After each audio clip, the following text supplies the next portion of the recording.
व अला आलिहि व अस्हाबिहि अजमईन। औज़ु बिल्लाहि मिनश शैतानिर रजीम। बिस्मिल्लाहिर रहमानिर रहीम। वला तक़ूलू लिमन युक़्तलू फ़ी सबीलिल्लाहि अमवात बल अहयाउन वलाकिन ला तशऊरून। सदक़ल्लाहुल अज़ीम। और जो लोग अल्लाह की राह में कत्ल कर दिए जाएं उन्हें मुर्दा मत कहो, हकीकत में वो जिंदा है लेकिन तुम्हें इसका शऊर नहीं। मेवात के गय्यूर नौजवानों और बुजुर्गों, मैं कोई भाषण देने नहीं आया, मैं आपके गम में शरीक होने आया हूं। मेरी बातें कड़वी भी होंगी। इकबाल का शेर है, औरों का प्याम और है, मेरा प्याम और, इश्क के दर्दमंद का तर्ज कलाम और है। आप लोग बैठ जाएं तो आवाज़ भी आएगी। मेरी आवाज़ खुद भी साथ नहीं दे रही है, मेरी तबीयत भी ठीक नहीं है।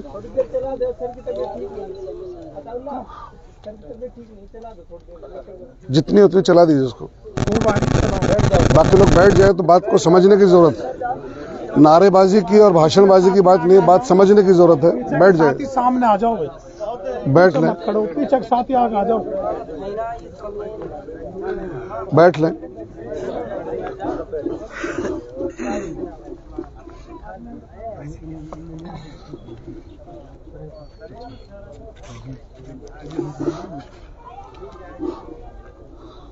सोशल मीडिया के साथ वो लोग जो हुकूमत और एजेंसियों के एजेंट हैं, वो भी अपने माइक और अपने मोबाइल रिकॉर्डिंग के लिए ऑन कर लें। एक बार और सुन लें, जो लोग खामोशी के साथ हुकूमत और एजेंसियों के लिए एजेंटी कर रहे हैं, रिकॉर्डिंग कर रहे हैं, वो अपने मोबाइल ऑन कर लें। मैं हमेशा हुकूमत के खिलाफ ही बात करता हूँ, जालिम के खिलाफ बात करता हूँ। हमारा साथ हमेशा मजलूम का साथ है। मेरे बुजुर्गों और भाइयों, ये जो आज के हालात हैं, ये हालात ना नए हैं ना आखिरी हैं। ये मेवात नहीं है। असल चीज ब्राह्मणियत है, असल चीज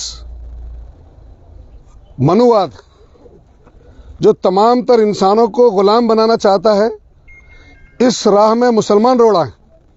दलित, SC, STs को गुलाम बनाने की राह में मुसलमान रोड़ा है। चूंकि इस्लाम अदल और इंसाफ और मसावत की बात करता है। जिनकी दुनिया ये सिर्फ ये दुनिया है, उनका सब कुछ लुट गया।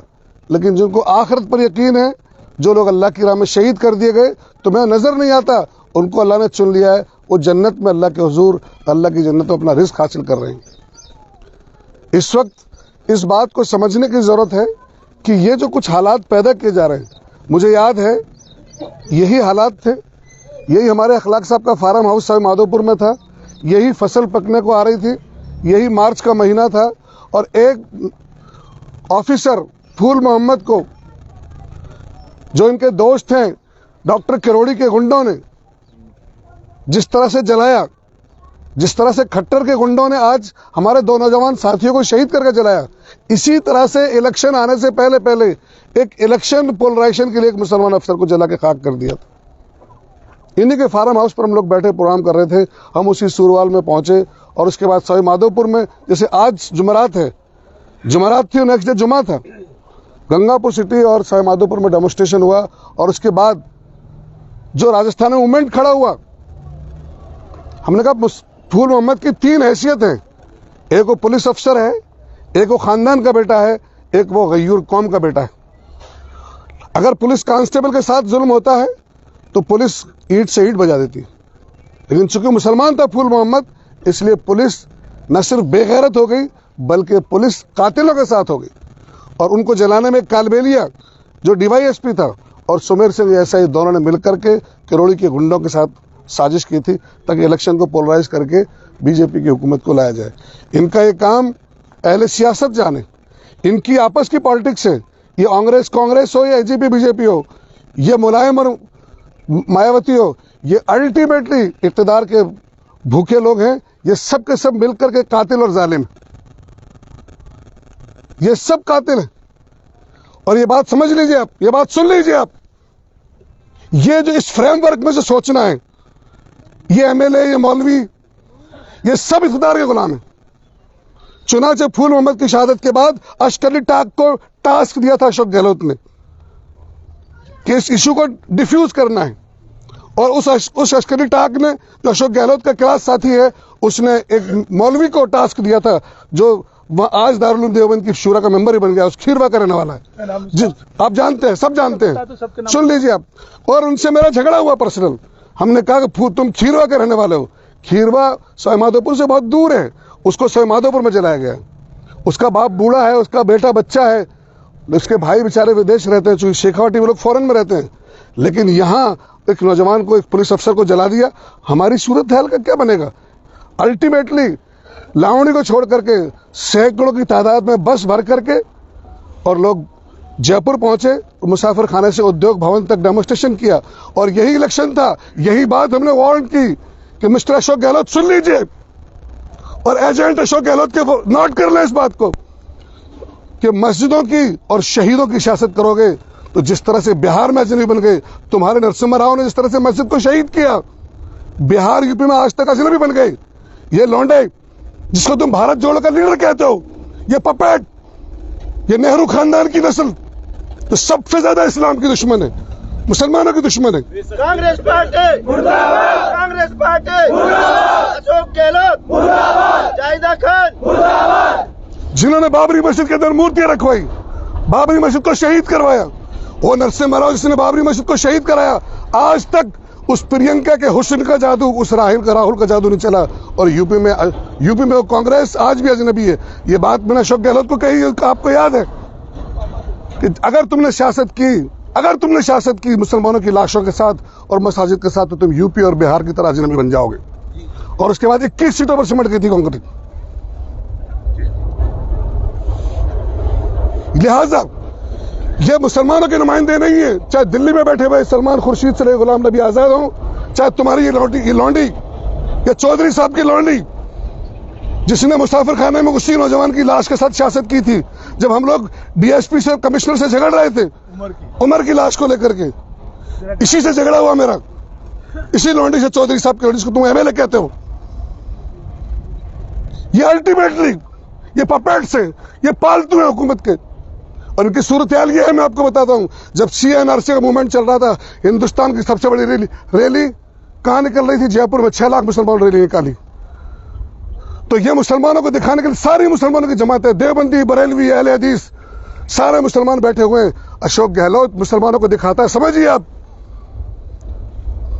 अशोक गहलोत, महेश जोशी, सचिन पायलट और खाचरी अब्बासी कुर्सी लगाता है, और अमीन कागजी और रफीक खान को दोनों को साइड में खड़ा करता है, ताकि मुसलमान कौम के नुमाइंदों को दिखा दे कि तुम्हारे नुमाइंदों की हैसियत हमारे नजदीकी है, वो हमारे बॉडीगार्ड है।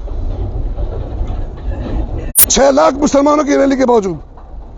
तो समझ ये बात कि तुमको ये एमएलए कुछ दे देगा, ये मिनिस्टर कुछ दे देगा, या अशोक गहलोत कुछ दे देगा। अल्टीमेटली सुनिए आप, जब रैली हुई, जब मूवमेंट चला, मजबूर हुआ अशोक गहलोत, डॉक्टर अबरार के बेटे दानिश को मैनेज किया। हमने कहा देखिए आपको अल्टीमेटली सीबीआई इंक्वायरी करानी पड़ेगी, और 2.5 महीने के अंदर सीबीआई इंक्वायरी हुई। और उस फूल मोहम्मद के नतीजे में, सुनिए गौर से, 84 लोग 3.5 साल अंदर रहे। 84 लोग एक फूल मोहम्मद की शहादत पर अशोक गहलोत ने पूरे घोड़े दौड़ा लिए। डॉक्टर किरोड़ी के सारे लड़के थे, वो किरोड़ी माधोपुर तहसील में जाना बंद कर दिया था। मैंने मौलाना से कहा, आपने फूल मोहम्मद कांड के किरोड़ी मुजरिम को गोपालगढ़ में यूज करके जिंदा कर दिया, वरना उसने कहा मैं माधोपुर में शरीक नहीं हुआ। माधोपुर में घुसना बंद कर दिया था उसने। अल्टीमेटली 84 लोगों को 3.5 साल जेल में रहे। और अभी चंद महीने पहले फैसला है, 3 महीने पहले, 28 लोगों को उम्र कैद। इसमें DYSP, सुना आपने, पढ़ा आपने, पढ़ा है आपने, पढ़ा नहीं पढ़ी है। 28 लोगों को उम्र कैद, इसमें DYSP और ASI मौजूद है। वो किसी मुसलमान और गैर मुस्लिम पॉलिटिशियन की वजह नहीं थी। आपको अल्टीमेटली फाइट करना पड़ेगा कि सुप्रीम कोर्ट तक जाना पड़ेगा। तुम्हारे नेता, तुम्हारे चौधरी, तुम्हारे रिश्तेदार, तुम्हारे मौलवी, और मैं किसी की बात नहीं कर सकता, मौलाना जानते हैं, मैं इनकी भी बात नहीं करता। तुम नौजवानों को उठ करके खुदा के भरोसे पर गैरत के लिए, जिंदा रहने के लिए सुप्रीम कोर्ट तक केस लड़ना पड़ेगा। गोपालगढ़ का केस क्यों बिगड़ा? मैंने मौलाना से कहा यह अखबारबाजी 1 महीने बाद बंद हो जाएगी, नेता बंद हो जाएंगे, कोई धरना नहीं होगा, आपका कोर्ट में डॉक्यूमेंट चलेगा, कोर्ट में डॉक्यूमेंट चलेगा, आपको डॉक्यूमेंटेशन कीजिए, फाइलिंग कीजिए। जो नौजवान वकील हैं, जो नौजवान लीगल काज में थोड़ा बहुत समझते हैं, उन लोगों को उस डॉक्यूमेंटेशन पर तवज्जो देने की जरूरत है। वकील भी गेम बिगाड़ने के लिए आते हैं, सब लोग मैनेज होते हैं, माँ बाप मैनेज होते हैं, वकील मैनेज होते हैं, मौलवी मैनेज होते हैं, चौधरी मैनेज होते हैं, एक्टिविस्ट मैनेज होते हैं। वो गैरतमंद लोग जो खुदा के अजाब से डरते हैं, जो उम्मत की गैरत के लिए जिंदा है, जो ईमान के लिए जिंदा रहना चाहते हैं, इंसानियत के लिए जिंदा रहते हैं, और चाहे मुसलमान हो गैर मुस्लिम, मजलूम की मदद के लिए जिंदा रहना चाहते हैं। वो मजलूम चाहे मुसलमान हो या वो जुल्म किसी गैर मुस्लिम पर हो, उसकी हिमायत के लिए किसी हुकूमत की परवाह किए बगैर, खुद फांसी की परवाह किए बगैर, खुद जेल की परवाह किए बगैर खड़े होकर के जालिम की आंख में आंख डाल के बात करने का हौसला रखते हैं। वो नौजवानों को मिलकर कमेटी बनानी पड़ेगी और इस केस को लड़ना पड़ेगा। ये केस एक जगह जाए, तो आपको नौकरी मिल गई तो क्या हो जाएगा, आपको 1 करोड़ भी मिल जाएगा तो क्या हो जाएगा। हमारे दोस्त एक जज्बे का इजहार कर रहे थे, मैं उनकी मुबारकबाद देता हूं, कदर करता हूं इस जज्बे की। फूल उम्मद के बेटे सुहेल को ऐसा ही बना दिया, उनको शहीद का दर्जा दिया, उनको 1 करोड़ रुपए दिया। हमने कहा इसका क्या मतलब, हमें तो उन जालिमों को सजा मिलनी चाहिए जिन्होंने कत्ल किया। फिर किसी आप हमारे एक आदमी को कत्ल करके पैसा दे दो, नौकरी दे दो। मुसलमान इंसान है, मुसलमान है गैर मुस्लिम इंसान है, जानवर है, जान है किसी की, सबसे एहतराम इंसान का है। तुम किसी इंसान को कत्ल करके और उसको जो है तुम पैसा दे दोगे तो क्या हो जाएगा, पैसा उसका बदला है। अल्टीमेटली जुल्म उस वक्त रुकेगा जब 82 लोग 3.5 साल जेल में रहे और 28 लोग उम्र कैद, जिसमें डीवाईएसपी को भी उम्र कैद हुई। जब तक इन गुंडों को, चाहे वो मोदी के हो या अमित शाह के, हम अमित शाह की जेल, मोदी की जेल देख करके आए, हमने उसकी जेल में भी कहा लोगों से, हम तुम्हारी जेलों से डरते नहीं, हम कब्र के अजाब से डरते हैं, उस कब्र के टॉर्चर सेल से डरते हैं जब कोई सिफारिशी नहीं आएगा, उस आग से डरते हैं जिस आग को देख करके तुम जैसे दुनिया के जालिम बादशाह मौत पुकारेंगे। ये दरअसल अभी इब्तिदा है, इसके पीछे घाटमी का, भरतपुर या मेवात इशू नहीं है, इसके पीछे उम्मत मुस्लिम इशू है। ये किसी के कत्ल के बाद किसी को टॉर्चर करके, उसकी वीडियोग्राफी करके उसको पब्लिसाइज करना, अल्टीमेटली टेरराइज करना है, हौसला हारने के लिए मजबूर करना है। आप डिमोरलाइज हो जाएं, आप बुज़दिल हो जाएं, फिर उनके अपने आप को उनके रहमो करम पर छोड़ दें, वो जो चाहें आप उस तरह से जीना शुरू कर दें, आप नियो दलित बन जाएं। असल मकसद ये है, अभी क्या है कि बूंद को तरसेगा मैं खाना। अभी एक जुनैद नासिर की बात नहीं है, एक रकबर और उमर की बात नहीं है, हर शख्स की बारी है। इसलिए सिर्फ केस की बात नहीं है। मैं एक बात और कहना चाहता हूं मौलाना, बहुत साफ, आपका बुढ़ापा आ गया, मैं आपसे कितने दिन से झगड़ रहा हूं, 25 साल 30 साल झगड़ रहा हूं। आप नौजवानों की तरबियत कीजिए, हर बस्ती में मेवात विकास फोर्स और मेवात प्रोटेक्शन फोर्स बनानी पड़ेगी। आप हर बस्ती में बुजुर्गों और नौजवानों के साथ कि इस तरह के क्रिमिनल्स बस्ती में घुस करके किसी को गौ कशी के नाम पर, गौ तस्कर के नाम पर उठा के ले जाके आइंदा इस तरह की रिपीट ना हो। हर बस्ती में अब जरूरी है, भाषण की बात नहीं है, संजीदगी की बात है, ठंडे दिल से प्लान करने की बात है, हर बस्ती में प्लान की बात है। बुजुर्गों और नौजवानों को मिलकर के 15-20 लोगों की मेवात प्रोटेक्शन फोर्स बनाने की जरूरत है। मेवात में कोई भी, मैं भी आता हूँ, चाहे दाढ़ी की शक्ल में आता हूँ, हमने एक संस्था बना रखी है, अभी बात उस पर करें, मैं अपनी बात करूँ तो हम इस पर, कोई भी अजनबी आता है, चाहे वो पुलिस का अफसर हो, बगैर ड्रेस में कोई आता है, वो मौलवी साहब हो, वो नेताजी की शक्ल में हो, कोई भी आता है, वो क्रिमिनल शक्ल में हो, कोई भी अजनबी आता है, तो आपके नोटिस में रहना चाहिए कौन शख्स आ रहा है। जालिम और क्रिमिनल और चोर किसी भी शक्ल में आता है, आपकी बस्ती में कौन आ रहा है, किस वक्त आ रहा है, आप शिफ्ट के साथ, रूटीन के साथ आपको जिंदा रहना है। अगर वरना आपके हौसले हार गए तो आपकी जायदादें महफूज नहीं, आपकी जान महफूज नहीं, आपकी बहू बेटियों की इज्जत और असमत महफूज नहीं। आपने देखा ये बात सिंपल नहीं है। ये इलेक्शन इंस्टेंट तो इनके लिए है, लेकिन सुनिए आप, इलेक्शन बीजेपी और कांग्रेस के लिए, इसलिए इसको हरियाणा के बॉर्डर पर टारगेट करके प्लान करके हमारे दो नौजवानों को शहीद किया गया था कि इलेक्शन में एक माहौल राजस्थान बना जाए। इनके इलेक्शन हारने जीतने के लिए बलि का बकरा मुसलमान बनेगा। मुसलमान नौजवान बलि के बकरे हैं। तुम्हें किसी की खुशी, किसी की हुकूमत चाहने के लिए उम्मत का खून इतना ठंडा है। शहर में हर चीज पर गिरानी है, मगर एक लहू है सस्ता दिखाई देता है। हम इनसे वफा, कांग्रेस की वफा, देश की वफा, किसकी वफा है? किसकी वफा है? हम अल्लाह का वफादार हैं, और अल्लाह का वफादार सारे इंसानों का वफादार होता है। ये कोई पार्टियां, हम किसी पार्टी के वफादार नहीं है, हम अल्लाह के वफादार हैं। और अल्लाह का वफादार हर गरीब का, हर मजलूम का वफादार होता है। वो जालिम नहीं होता, वो नफ्स का गुलाम नहीं होता। हम तो लोगों की जान माल की हिफाजत करने वाले लोग हैं। जान माल की हिफाजत की भीख इनसे मांगेंगे जो कातिल हैं। तुम ही कातिल, तुम ही मुंसिफ, तुम ही शाहिद ठहरे। अकरबा मेरे खून की रिपोर्ट लिखाएं किससे? किससे रिपोर्ट लिखा रह जाओगे? पुलिस वालों से, इन जजों से जिन्होंने देखा नहीं। पर वो जज से मुसलमान और गैर मुस्लिम जिसने बाबरी मस्जिद का फैसला लिखा गवर्नर बनने के लिए, मिस्टर नजीर ने, मौलाना को पता है, मैं सुप्रीम कोर्ट में केस देखता रहा, उसी मॉब लिंचिंग के जमाने में इधर ही से गुजरता था। क्या गवर्नरी के लिए बाबरी मस्जिद का फैसला मंदिर को नहीं लिख दिया नजीर ने? ये बेचारी छोटी सी नेता एक मिनिस्ट्री के लिए, या अशोक गहलोत के सामने हाथ बांधने वाले लोग हैं। ये गुलाम नबी आजाद का क्या दूध की मक्खी की तरह निकाल के फेंक दिया। ये राहुल को ट्रेनिंग दी सलमान खुर्शीद ने, निकाल के बाहर फेंक दिया। कौन पूछता है? कोई अपॉइंटमेंट नहीं मिलता इनको। जो इनके बाप के दोस्त थे, जो राहुल के बाप के दोस्त थे, राजीव गांधी के, गुलाम नबी आजाद और सलमान खुर्शीद, जिनको अपॉइंटमेंट देता लड़का लौंडा है, इनसे उम्मीद करता तुम? ये सोचे समझे ब्राह्मण है। अल्टीमेट कौन है? राहुल। मैंने कहा सर ब्राह्मण का खेल है, और ये ब्राह्मण, ये दलितों का दुश्मन है, ये ट्राइबल्स का दुश्मन है, ये इंसान के दुश्मन है। यहूदियों के बाद सबसे बड़ी शातिर कौम अगर कोई है तो ब्राह्मण ही थे। और उसको कुरान ने कहा लतजदन्ना अशद्दन्नास अदावत लल्लज़ीना आमनू यहूद वल्लज़ीना अशरकू, तुम अहले ईमान की अदावत में सबसे ज्यादा मुशरिकीन और ब्राह्मण्स को पाओगे। इसलिए मेरे नौजवान भाइयों, भाषण का मौका नहीं है, दर्द का मौका है, गम का मौका है। और मौलाना ने जो बात फरमाई, हम लोग मिलकर के कुछ उनकी तालीफ कल्ब के लिए, हम अगर 1 करोड़ रुपए भी दें उम्मत की तरफ से, हम भीख मांगते हैं।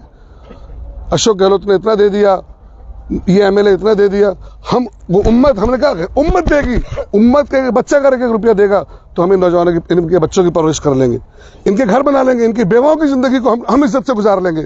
और गैरत तो उम्मत की बात है ना। क्या घाटमी का ये मेवात टटलू काटने के लिए? मैं इनसे कह रहा था, सबसे शानदार जमीन है दिल्ली की नाक के नीचे मेवातियों के पास है। कहां जा रहा है पैसा? शादियों के लिए, बोलेरो ट्रैक्टर के लिए। गैरत जागने की जरूरत है। हम दूसरों की भीख पर जिंदा रहेंगे? ये तुम्हारे टैक्स से ये एमएलए एमपी बनते हैं, ये सीएम और पीएम बनते हैं। हम पाल लेंगे हमारे बच्चों को, हमारे यतीमों को। यतीमों के बारे में जो हुजूर ने फरमाया, बेवाओं के बारे में जो हुजूर ने फरमाया, क्यों नहीं मौलवी बताते? क्यों नहीं आप लोग बताते? हम गैरों से भीख मांगेंगे? जो कातिल हैं, जो जालिम हैं। मैंने ये कहा था अशोक गहलोत से कि अगर तुम्हारे बेटे, किसी का बेटा मरता है तो उसको पूछो उसके बाप से क्या गुजरती है। अगर अशोक गहलोत तेरा बाप बेटा होता, वैभव गहलोत, तू सोच तेरे पर क्या गुजरती। हम देते 50 करोड़, खुदा की कसम 50 करोड़ मैं देता हूं, उम्मत से भीख मांग के दूंगा। गहलोत तेरे अपने बेटे को हमारे हवाले करो। तो मारे सर को बचाने की बात करते, ये सब तो अपने पाले हुए लोग हैं। ये कोई नहीं, अल्टीमेटली ये क्रिमिनल्स हैं। और ये यादव वादव किस्म के जो लड़के बेचारे, जिनको गौ प्रोटेक्शन के वहां पर, ये तो तनख्वाह के गुलाम है। ये तनख्वाह के गुलाम है। इनको पालने वाले तो आरएसएस के लोग हैं। जो बेरोजगार क्रिमिनल हैं, उन क्रिमिनल को संगठित करके उनको गौ रक्षक बना दिया, उनके हाथ में डंडे दे दिए कि तुम बड़े आदमी हो। अल्टीमेटली उनका भी शोषण किया जा रहा है, उनको भी यूज किया जा रहा है, और यूज हमारे खिलाफ किया जा रहा है। उनको समझाने की जरूरत है। दलितों से मिलिए, एससी और एसटी से मिलिए, यादवों से मिलिए कि ये ब्राह्मण के लोग, ये आरएसएस के लोग, ये हमको और आपको लड़ा रहे हैं, हमको और आपको यूज करना चाहते हैं। अल्टीमेटली जब हमारा कल काम हो गया तो फिर ये तुम्हारे खिलाफ वर्ण व्यवस्था नाफिज करेंगे, तो फिर तुम्हारा अंजाम वही होगा। जब तक हम जिंदा हैं तब तक वर्ण व्यवस्था नाफिज नहीं है। जिस दिन हम खत्म हो गए तो इस मुल्क में वही मनुवाद आ जाएगा। इसलिए मेरे भाइयों, ये धरना इतनी तादाद और इस गांव में, पहाड़ी पर, कामा पर, अलवर पर, भरतपुर पर, जयपुर पर, दिल्ली में धरने होने चाहिए थे। ये इजी हो गया, आज इसकी खबर, कल उसकी खबर, कल उसकी खबर, इतना आसान हो गया। ये खबरें इतनी इजी हो गई, हमें सोचने की जरूरत है। याद रखिए, अगर उन लोगों को याद दिलाइए, गैरत दिलाइए, आज उनकी बारी है। खुश मत होना इस बात पर कि आज उनकी बारी है। चिराग सबके गुल होंगे, आंधियां किसी की नहीं। जो लोग बेहिस होकर के चौराहों पर बैठे, घरों में बैठे, ठीक है, एक सेकंड के लिए अगर मान लीजिए काऊ तस्कर के भी थे, तो उस नाम पर तुम मुसलमान कत्ल करोगे? तुम्हारी पुलिस और तुम्हारी जुडिशरी किस लिए? किस लिए? तुम सजा दोगे। लेकिन असल बहाना उम्मत के लोगों को इस नाम पर गिरफ्तार करके शहीद करना है और उसकी पब्लिसिटी करके उम्मत को दिखाना तुम्हारे नौजवानों की औकात ये है और तुमको हौसला हारना है। लेकिन याद रखना, अगर आज उनकी शहादत पर तुम नहीं बोले, कल तुम्हारी शहादत पर कौन बोलेगा? आज तुम उनकी शहादत पर नहीं बोलते, कल तुम्हारी शहादत पर कौन बोलेगा? आज उनकी बेवा के साथ अगर तुम्हारी मां बहनों के आंसू नहीं बहते, तुम्हारी मौत पर किसके आंसू बहने वाले? अपनी जिंदगी के लिए सोचने की जरूरत है। और फिर खुदा के हुजूर क्या जवाब दोगे? ये जवानियां दी थी तुमको, जिस जवानी पर तुम बाजू दिखाते थे, फिटनेस दिखाते थे, जब मेरे नौजवानों को शहीद किया गया। उम्मत का फर्ज क्या कि अल्लाह के नबी ने फरमाया सल्लल्लाहु अलैहि वसल्लम, उम्मत की मिसाल जिस्म वाहिद की तरह है, जिस्म वाहिद की तरह है। जब पैर में ठोकर लगती है तो पूरा बदन तड़प उठता है, आंख उस गम में आंसू बहाती है। अगर उस पैर में ठोकर के लिए, उसके प्रोटेक्शन के लिए हाथ आगे ना बढ़े तो गोया को हाथ पैरालाइज्ड है, डेड है वो हाथ। अगर किसी मुसलमान की तकलीफ पर किसी मुसलमान को गैरत नहीं आती, बेचैनी नहीं होती, उसकी मदद के लिए नहीं उठता है, तो इसका मतलब वो डेड है, वो पैरालाइज्ड है, वो इंसान, ईमान नहीं है उसके अंदर। हुजूर ने मोमिन की मिसाल एक जिस्म की तरह दी है। जिंदा जिस्म यह है कि अगर पैर में ठोकर लगती है तो पूरा बदन तकलीफ महसूस करता है, हाथ उसके डिफेंस के लिए उठते हैं और आंख उसके गम में आंसू बहाती है। जब तक तकलीफ दूर नहीं हो तब तक पूरे बदन को चैन नहीं मिलता है। तो जब तक इंसाफ नहीं मिलता, और आपने अगर सुनो, वकालू रब्बुनल्लाहु सुम्मा इस्तकामू ततनज़्ज़लु अलैहिमुल मलाइका, तुमने कहा अल्लाह हमारा रब है, उस पर जम गए, तो अब अल्लाह की ड्यूटी है। मैं अल्लाह से कह रहा हूं, उसके बाद अल्लाह की जिम्मेदारी है कि वो अल्लाह मदद करे तुम्हारी। और जब अल्लाह मदद करेगा तो ये हुकूमतें कौन होती है, ये अदालत और पुलिस की औकात क्या है? जब अल्लाह मदद पर आ जाए। लेकिन अल्लाह की मदद की शर्त है, अल्लाह पर ईमान रखो और साबित कदम रहो और उस पर जमे रहो, अल्लाह के भरोसे खड़े हो जाओ और खड़े होकर के रणनीति के साथ, स्टेप बाय स्टेप प्लानिंग के साथ, कंसिस्टेंसी, मुसलसल लगातार। एक जो दिन जोश में आए, जज्बे में आए और उसके बाद फिर बैठ गए, नहीं। जब तक नतीजा नहीं मिले, मैं इनसे कहता हूं, मौलाना आप जिंदगी भर से जवानी आपने लगा दी मेवात को बचाने के लिए, लेकिन सेकंड लाइन कहां है जो आपके इस मिशन को लेकर उठे कि मेवात की तबाही पर वो रोए? अपनी सेकंड लाइन तो खड़ी करो। आज हमारे दो भाइयों की शहादत तुम्हें पुकारती है, उन शहीदों का खून तुम्हें पुकारता है कि हमने तो इस कौम के लिए शहादत दे दी। मेरे भाइयों, इस कौम की बेटियों की अस्मत के लिए, आबरू के लिए, मसाजिद के लिए, बूढ़ों की इज्जत के लिए तुम खड़े हो जाओ, वरना कयामत के दिन वो तुम्हारे खिलाफ रिट दायर करेंगे अल्लाह की अदालत में। ये बहाना है, ये तो ट्विस्ट किया गया कि वो फला काम करते थे। असल चीज अफराद को निशाना बना करके, ये बहुत अचानक नहीं है, ये बड़ी रणनीति का हिस्सा है। ये इस पर लंबी बात करने का मौका नहीं है अभी। ये बहुत बड़ी प्लानिंग का हिस्सा है, किस जगह को टारगेट बनाया है, कहां ले जाके उनको शहीद किया है, अब उसके प्रोटेक्शन में, उनके डिफेंस में कौन कौन लोग आ रहे हैं, ये क्या हो रहा है। और हम लोग बेहिस बने बैठे। हमने सोच लिया गए तो फला गाय का काम करते थे, हमारे सियासतदानों ने सोच लिया उसको पैसे देके खत्म कर दो, डिफ्यूज कर दो। ये बहुत बड़ी प्लानिंग का हिस्सा है और ये प्लानिंग सिर्फ इस हुकूमतें गिराने वगैरह के लिए नहीं है, बल्कि इस उम्मत के वजूद के लिए।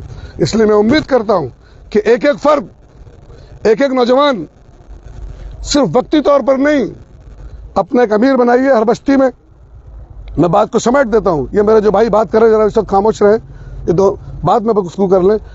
हर बस्ती में संगठन बनाइए कि हमारी बस्ती क्राइम लेस होगी। कोई ओएलएक्स, कोई टटलू का, कोई इस तरह का काम, इलीगल काम, कोई क्राइम हमारी बस्ती में नहीं होगा।